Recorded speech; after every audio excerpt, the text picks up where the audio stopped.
నేను 2020 కానీ రేసులు అన్నింటినీ రిజిస్టర్ చేయడం జరిగింది.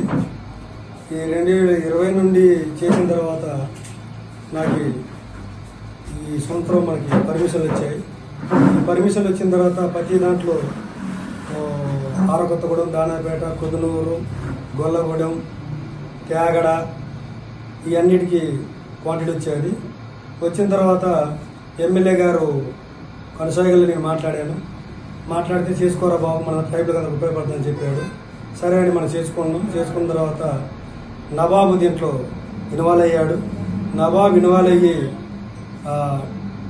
ఒక క్యూబిక్ మీటర్కి 10 రూపీస్ చొప్పున, అంటే 1 లక్షకి 10 లక్షలు, అంటే నాకు వచ్చింది ఇంచుమించులో 33 లక్షలు అంత క్వాంటిటీ వచ్చింది. ఎగ్జాంపుల్ కొద్దిగా అటు వచ్చి ఇటు వచ్చు. దానికి 10 రూపీస్ చొప్పున లెక్కేసుకోండి ఎంత వస్తుందో అంత పర్సంటేజ్ అడిగాడు. నేను ఇవ్వలేనని చెప్పాను.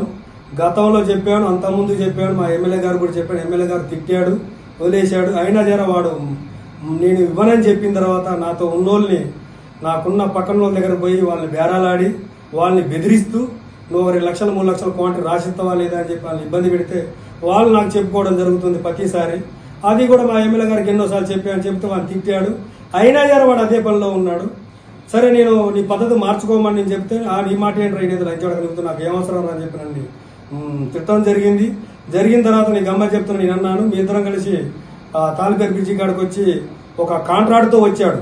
ఉదయం 9:30 లోపుకి వచ్చాడు. ఇనోవా కారు ఒకటి వేసుకొని, తారు ఒకటి వేసుకొని, ఎమ్మెల్యే గారు స్టిక్కర్ బండి వేసుకొని వచ్చాడు. వచ్చి ఎమ్మెల్యే గారు పంపించారని చెప్పి అవతల మనిషి భయపెడతా అంటే నేను అంతలోకి అక్కడికి ఆ వెహికల్ కాడికి చేరడం జరిగింది. జరిగిన తర్వాత ఎందుకు వచ్చావని అడిగితే నువ్వేం పీకుతావరా అని చూడక నన్ను అన్నాడు. నీ అంతా చూస్తారని అన్నాడు. అన్నందుకు నేను వాడు కలిసి తోసుకోవడం జరిగింది. జరిగిన తర్వాత కొట్లాడ జరిగిన తర్వాత ఎందుకు జరిగింది కొట్లాడంటే నా దాంట్లో ప్రతి దాంట్లో వాటా అడుగుతూ లేదా 1 లక్ష క్వాంటిటీ రాసిస్తావా, నాకు 20 లక్షలు వచ్చింది, 33 లక్షలు వచ్చింది, ఒక 7 లక్షలు రాసిస్తావా అని అడుగుతాడు. నేను ఇవ్వను అంటే నీ ఎంతో చూస్తా, నువ్వు ఎట్టడి చేస్తావో చూస్తాను, నీకు పదవులు రాకుండా చేస్తాను, ఎన్నో రకాలుగా ఆయన మాటలు వాడు నన్ను తిట్టడం జరిగింది. దీనికి మా రాజబ్బాయి గారు అని తేగడ రాజా గారు అంటారు, ఆయన పెద్ద మనిషి, ఆయన దూరంగా జరిగాను, పక్కనే జరిగింది. ఆయనకు కూడా తెలుసు ఇది ఎందుకు వచ్చి గొడవ అయింది తెలుసు, కూడా ఆయనకు కూడా తెలుసు. ఆయన కూడా నా రాజు పాప నువ్వు షికారు చేస్తాడు, ఒకసారి ఎమ్మెల్యే గారికి చెప్తావా, నన్ను ఇబ్బంది పెడతానని ఎన్నోసార్లు చెప్పాడు. అదే విషయం ఎమ్మెల్యే గారికి చెప్పాను. అయినా ఎమ్మెల్యే గారికి చెప్పాను ఎందుకంటానంటే ఎన్నోసార్లు చెప్పానని అర్థం సార్. ఇది చెప్పినా కూడా వాడు మైండ్ కానీ మార్చుకోలేదు. వాడు దందాకు సిద్ధపడ్డాడు. వాడు రోజు కలెక్షన్ అది చాలా వింతగా ఉంటుంది. వాడు కలెక్షన్ చేయండి ఇంటికి వెళ్ళడు, అందరినీ బెదిరిస్తున్నాడు. డబ్బును చూసిన కానీ వాడు లెక్క చేయట్లేదు మనుషుల్ని, ఎవరిని కూడా. నన్ను కూడా అలాగే చేద్దాం అనుకున్నాడు కానీ ఆయన వల్ల కాలే. నేను అందుకే అంత గొడవ పెట్టుకోవడం జరిగింది. గొడవ పెట్టుకున్న కొట్టడం జరిగింది, కొట్టుకోవడం జరిగింది. జరిగిన తర్వాత 30 మంది, అంటే ఆరకొత్త నుండి ఒక 8 మంది చిల్లర వచ్చారు.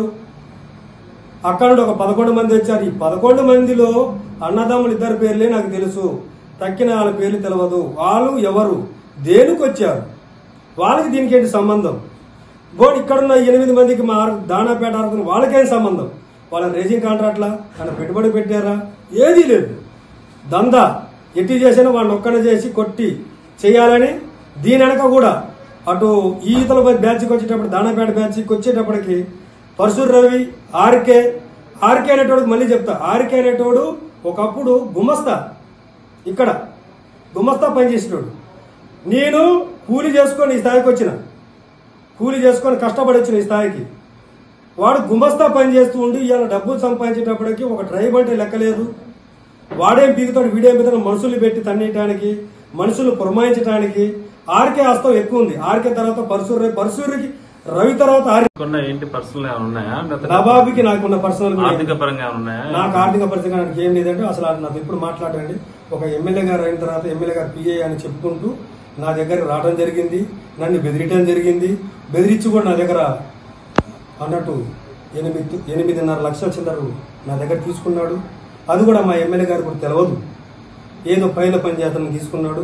ఆ డబ్బులు తీసుకొని నా పైళ్ళకి నాకు తెలవకంట నా దగ్గర దిరాక్సులు లేదా ఆకాయ తనిఖాలు పెట్టి పర్మిషన్లు కానీ చెప్తానని చెప్పి అక్కడిక్కడ పోయి నాయి అని చెప్పి డబ్బులు కూడా చాలా మంది తెచ్చుకున్నారు. వాళ్ళ దగ్గరికి వస్తే నవాబును అప్పుడు ఎమ్మెల్యే గారి దగ్గర పెట్టి తిట్టడం జరిగింది. నవాబు తప్పు అయిపోయింది అనుకున్నాడు, వదిలేశాడు. రెండోసారి 2-3 సార్లు కాళ్ళ మీద కూడా పడ్డాడు మా ఎమ్మెల్యే గారి మీద, తప్పు అయిపోయిందని. అయినా వాడు ఆ బుద్ధి మార్చుకోలేదు. ఇలా మా ఎమ్మెల్యే గారి దగ్గర చాలా వరకు జరుగుతుంది ఈ దందా. ఎన్నోసార్లు చెప్పినా కూడా వాడు మారతలే అనుకుంటే ఇప్పటివరకు మారటం జరగలేదు. మనుషుల మీద మర్డర్ చేయడానికి కూడా ఒక 10 మంది, అంటే అక్కడ నుండి 11 మంది వచ్చారు భద్రాద్రి నుండి. ఇక్కడ నుండి ఒక 11 మొత్తం 25 మంది చిల్లర వచ్చారు సార్. నిన్న విలేకరులు కానీ పోలీసు కానీ అందరూ నాకు చెప్పింది ఏంటంటే సీఏ గారు కూడా నాకు చెప్పింది అది జాగ్రత్తగా ఉన్నారని నాకు చెప్పారు. దీని మీద ఎటువంటి యాక్షన్ తీసుకోండి. నేను వాటా ఇవ్వలేదని నేను చంపడానికి ప్లాన్లో ఉన్నాడు. కేవలం ఏంటంటే నా దగ్గర ఇప్పుడు కోట్ల సంఖ్య నిధులు అంటే ఇసుక రీచులు ఉన్నాయని నా మీద టార్గెట్ చేశారు. దీని వెనక అందరూ కూడా యమాయములు చంపడానికి కూడా బాగా సిద్ధపడి ఉన్నారు. నా డిమాండ్ ఏంటంటే వీళ్ళ మీద యాక్షన్ కంపల్సరీ తీసుకోవాలి, నాకు రక్షణ కూడా ఇవ్వాలి. ఇట్లు వీళ్ళందరి మీద కోసమే నేను ప్రెస్ మీట్ పెట్టడం జరిగింది. ఈ రీచ్లకు ఎటువంటి ఎవరి సంబంధం లేదు. ఎన్ని ఇబ్బందులు పెట్టినా కూడా నేనే పోరాడతాను. నా రీచ్ల మీద ఎవరికి హక్కు లేదు. ఆడపడి మరి ఇలాకర్ అని చెప్పుకుంటారు, మరి పేరు ఇలాకరో బిలాకరో మాకు తెలియదు. కానీ ఆయన అయితే మేము పసి అంటాం. మరి ఆయన ఇంటి పేరు అసలు పేరు కూడా మాకు తెలియదు పూర్తిగా. పరశురు రవి తమ్ముడు వీడు పెద్ద వీడు దందా చేసిండో, ఎవడెవడు పొలాలు తెంగిండో అన్నీ తెలుసు. అయినా వాడిని ఏం చేసేది లేదు. దయచేసి వీళ్ళందరూ కూడా అధికారులు కొద్దిగా గట్టిగా దృష్టి పెట్టి ఏ కంప్లైంట్ ఇచ్చినా, అదే నాన్ ట్రైబ్ మామూలు వ్యక్తికి కంప్లైంట్ ఇస్తే ఉట్టుకొచ్చి పోలీసు వాళ్ళు పనిచేస్తారు. అదే ఇట్లాంటి బడాబాలకు కంప్లైంట్ ఇస్తే పట్టించుకునే పరిస్థితి లేదు. ఎందుకు అని అడిగితే ఆగులే చేస్తలే అని చెప్పి వాళ్ళు తిప్పుతూ ఉంటారు. కానీ వాళ్ళ మీద కంప్లైంట్ తీసుకున్న దాతలు లేవు. చేసిన తర్వాత వాళ్ళ మీద తీసుకునే యాక్షన్ లేదు. అట్లా నేను 2 సార్లు పరశురావు మీద ఇచ్చాను, ఆర్కే గాడి మీద ఇచ్చాను, ఆర్కే పురుగుల మందు షాపుల మీద కూడా ఇచ్చాను. ఇక్కడ ఏజెన్సీలు వాడు చేయడానికి వీల్లేదని ఇచ్చాను. అయినా జరా ఇక్కడ ట్రైబల్ స్థలం కొన్నాడు. ఆ ట్రైబల్ ఇల్లు కొనుక్కున్నది కూడా వాళ్ళు చెప్పాల్సి దొంగతనం కొనుక్కున్నాడు. దాని మీద కూడా నేను మన ఎల్టీఆర్ కేసు కింద కూడా వేసాను. దాన్ని కూడా పట్టించుకోవాలి. ఇప్పటి వరకు గవర్నమెంట్ ఏం చేస్తారో, మరి ఎవరికి డబ్బులు ఇస్తారో మనకు తెలియదు. కానీ ఇవన్నీ తప్పుడు పనులు చేస్తూ కూడా వాడు ఎవడు ఎదక్కంట మాలాంటోడు. ఇక్కడ కీలకమైన ఒక ఇదేంటంటే, ఇక్కడ 5 మండలాల నుండి నాలాగా కష్టపడేటోడు ఎవడు లేరండి. నేను ఒక ట్రైబుల్ అండి. కష్టపడి నా ట్రైబుల్కి అందరికి ఉపయోగపడతాయని చెప్పి అందరి కోసం